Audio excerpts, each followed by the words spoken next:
कविता के बहाने। ये कविता कवि कुंवर नारायण द्वारा लिखी गई है। इस कविता में कवि ने कविता की उड़ान को असीमित यानी अनलिमिटेड बताया है और चिड़िया की उड़ान को सीमित यानी लिमिटेड बताया है। यानी कविता वहां वहां पहुंच सकती है जहां चिड़िया भी नहीं जा सकती। और कवि ने कविता के खिलने और महकने की तुलना फूलों से की है कि कविता अपने भावों के द्वारा हमेशा लोगों के दिलों में महकती रहती है, जबकि फूल कुछ समय के लिए ही अपनी ही खुशबू बिखेर कर वातावरण को सुगंधित करते हैं और फिर से मुरझा जाते हैं। और आखिर में कवि ने कविता और बच्चों की समानता यानी कंपैरिजन करते हुए कहा है कि जिस प्रकार बच्चे खेलते समय अपने और पराये का अंतर भूलकर सभी घरों को अपना समझकर वहां चले जाते हैं, ठीक उसी तरह कविता भी एक समान भाव से सभी को प्रभावित करती है। सो अब हम स्टैंजा वाइज एक्सप्लेनेशन देखते हैं। कविता एक उड़ान है चिड़िया के बहाने। कविता की उड़ान भला चिड़िया क्या जाने, बाहर भीतर इस घर उस घर, कविता के पंख लगा उड़ने के माने, चिड़िया क्या जाने। इन पंक्तियों में कवि कहते हैं कि कविता की उड़ान भी चिड़िया की उड़ान की ही तरह होती है, मगर फर्क सिर्फ इतना है कि चिड़िया की उड़ान की एक सीमा होती है, यानी चिड़िया की उड़ान सीमित होती है, मगर कवि की भावनाओं और कल्पनाओं की उड़ान असीमित होती है।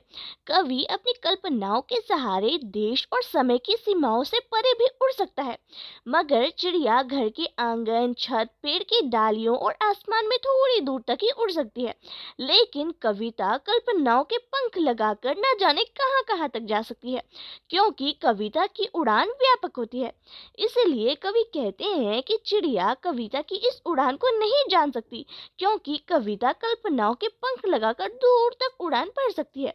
उसकी उड़ान चिड़िया की तरह सीमित न होकर असीमित और व्यापक होती है।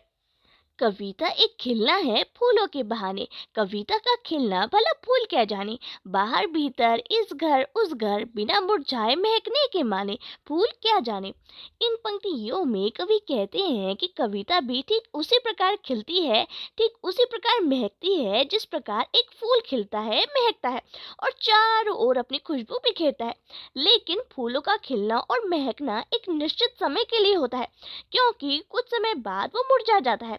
लेकिन कविता के भावों का प्रभाव असीमित होता है, जो हमेशा लोगों को प्रभावित करता है। इसीलिए कवि कहते हैं कि कविता के खिलने का अर्थ फूल नहीं समझ सकता, क्योंकि फूल घर, आंगन, बाग बगीचों में खिलते हैं, महकते हैं और चारों ओर अपनी सुगंध बिखेरते भी हैं, लेकिन कुछ समय बाद मुरझा जाते हैं। यानी उनका खिलना महकना भी थोड़े समय के लिए होता है, मगर जब एक कविता खिलती है तो वो अपने भावों की महक से हमेशा लोगों के दिलों में महकती रहती है, फिर वो कभी नहीं मुरझाती है। यानी कविता का प्रभाव चिरस्थायी होता है, यानी हमेशा के लिए होता है, जो बिना मुरझाए अपनी खुशबू बिखेरता रहता है और कविता में हमेशा ताजगी बनाए रखता है। इसीलिए कवि कहते हैं कि फूल कविता का बिना मुरझाए खिले रहना और महकते रहने का रहस्य को नहीं समझ सकता। कविता एक खेल है बच्चों के बहाने। बाहर भीतर ये घर वो घर, ये सब एक कर देने के माने बच्चे ही जाने। इन पंक्तियों में कवि ने बच्चों की और उनके खेलने की समानता यानी कंपैरिजन कविता से की है। कवि कहते हैं कि जिस तरह खिलौनों से खेलते वक्त बच्चों की कल्पनाएं और सपने असीमित यानी अनलिमिटेड होते हैं, ठीक उसी प्रकार कवि की कल्पनाओं की भी कोई सीमा नहीं होती। कवि शब्दों के खिलौनों से खेलकर अपनी कल्पनाओं के सहारे उड़ान भरते हैं और सारे बंधनों को तोड़ देते हैं। कवि आगे कहते हैं कि जिस प्रकार बच्चे खेलते समय अपने पराये का भेद भूलकर किसी के भी घर चले जाते हैं, यानी उस वक्त उनके मन में मेरा और तेरा और अपना पराये का कोई भेद नहीं रहता, वो सभी घरों में एक समान भाव से प्रेम पूर्वक चले जाते हैं। इस तरह वो सबको एक कर देते हैं। ठीक उसी प्रकार कविता भी किसी प्रकार की सीमाओं को नहीं जानती है, वो तो सभी को अपने भावों से समान रूप से प्रभावित करती है। इसीलिए कवि बच्चों और कविता की तुलना कर दोनों को एक समान बताते हैं, क्योंकि दोनों की कल्पनाएं असीमित होती हैं और दोनों ही अपने पराये का भेद नहीं जानते हैं।